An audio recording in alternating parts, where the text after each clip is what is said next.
रेखा doctor से दवाई लेके लौट रही थी। इतनी सुंदर सेब है, अगर माँ को हर रोज एक सेब खिला पाती तो माँ जल्दी ठीक हो जाती। रेखा वहाँ खड़ी होके सेबों को देखता रहा और देखते देखते बागों के अंदर चली गई।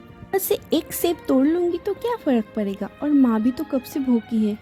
रेखा जब सेब तोड़ने जाती है तभी एक आवाज आती है, अरे लड़की, खबरदार जो मेरे सेब को हाथ लगाया, चल निकल बाग से। मैंने 2 दिन से कुछ नहीं खाया अंकल जी, माँ भी मेरी बीमार है, वो भी बहुत भूखी है, दया करके मुझे एक सेब दे दो। अगर मैं ऐसे ही सेब सबको बांटता फिरूं तो हो गया मेरा धंधा। आजकल तुझे पता है सेब कितना महंगा बिकता है। सेठ की बात सुनकर रेखा बहुत ही दुखी हो जाती है और आरती रोते रोते वहाँ से आगे चली जाती है। रास्ते पे आगे चलते चलते रेखा को एक बूढ़ी दादी दिखती है जो सेबों की टोकरी लेकर सड़क के किनारे ही बैठी हुई थी। बेटी जरा हाथ लगवाना, ये टोकरी जरा मेरे सर के ऊपर रखवा दे। जी दादी जी, लेकिन ये टोकरी तो बहुत भारी है, क्या आप इस उठा पाओगे? बेटी मैं उठा लूंगी, ये तो मेरा रोज का काम है ना। दादी लाओ इसे, मैं उठा लेती हूँ। रेखा वो टोकरी उठाकर अपनी सर पे रख लेती है। मैं भी तो आपका बेटी जैसे हूँ ना दादी, मेरी माँ बहुत बीमार है और मैं अभी अभी उनके लिए दवाई लेके आ रही हूँ।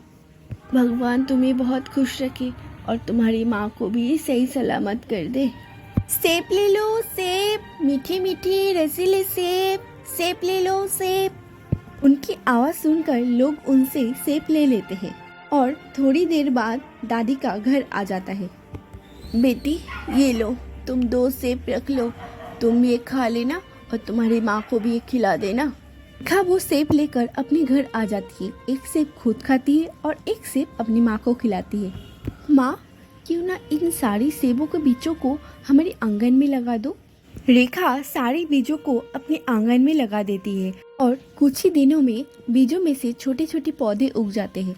रेखा उन पौधों को देखकर बहुत ही खुश होती है और उनकी पूरी देखभाल करती है। माँ, मैंने जो सेब के बीज लगाए थे ना, उन पे पौधे भी आ गए हैं, मेरे घर के आंगन में भी सेब होंगे, मुझे तो बहुत अच्छा लग रहा है। बेटा तू तो ऐसे कह रही है कि कल ही तुझे सेब मिल जाएंगे।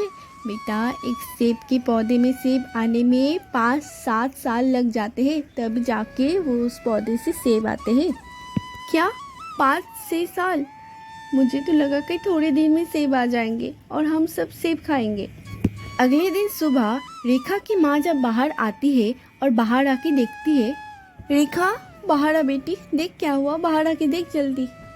और आरती जब बाहर आके देखती है वो खुशी से उछलने लगती है। माँ, हमारे घर पे सेब का पेड़। अरे माँ, अब हम लोग बहुत सारे सेब खाएंगे। माँ अब देखिए ना, ये सेब का पेड़ तो 1 महीने में बन गया और आप बोले थे 5-6 साल लगेंगे। हाँ बेटा, ये देख के तो मैं भी हैरान हूँ, ये कोई आम पेड़ नहीं, ये जादुई सेब का पेड़ है। रेखा और उसकी माँ कुछ टोकरी भर के सेब निकाल लेती है और उसे बेचने के लिए बाजार जाती है। सेब ले लो सेब, ताजे ताजे रसीले सेब, सेब ले लो। कैसे दे रही हो ये सेब? 80 रुपये किलो है। ठीक है, मुझे 2 किलो कर दो। शाम तक रेखा और उसकी माँ का सारी सेब बिक जाता है। अगले दिन सुबह रेखा जब घर से बाहर आके देखती है तो सेब का पेड़ पूरे रसीले सेबों से भरे हुए थे। माँ देखो ना, आज भी कितने सारे सेब आए हैं। हाँ बेटा, आज का सारा सेब मंडी जाकर बेच देंगे। ऐसे ही वो दोनों सेब तोड़ते और उन्हें मंडी जाकर बेच आते हैं और देखते देखते कुछ ही दिनों में उनके पास बहुत सारे पैसे हो जाते हैं और रेखा और उसकी माँ खुद का सेब का दुकान बना लेती है। कुछ दिन बाद रेखा और उसकी माँ उस दादी अम्मा के घर जाती है। माँ, यही वो दादी अम्मा के घर है, लेकिन यहाँ तो ताला लगा हुआ है। लगता है वो कहीं बाहर गई होगी, चलो हम लोग लोगों से पूछ लेते हैं। सुनिए अंकल जी, यहाँ एक दादी अम्मा रहती थी ना, वो सेब बेचा करती थी, वो कहाँ गई है? जी उनको तो मरे हुए 2 साल हो गए और उनका तो कोई यहाँ नहीं था, वो अकेले रहती थी और सेब बेचा करती थी। उनके जाने के बाद से ये घर तो बंद ही रहता है। लेकिन मैं तो उनसे कुछ दिन पहले मिली हूँ। अब दूसरे किसी से मिली होंगी, ये घर तो 2 साल से बंद है। बेटा वो दादी अम्मा जरूर तेरी मदद के लिए आई थी। भगवान की लीला को कोई नहीं जान सकता कि वो किस रूप में आकर कब हमारी मदद करके जाए। दोस्तों, हमें उम्मीद है कि आज की कहानी आपको पसंद आई होगी।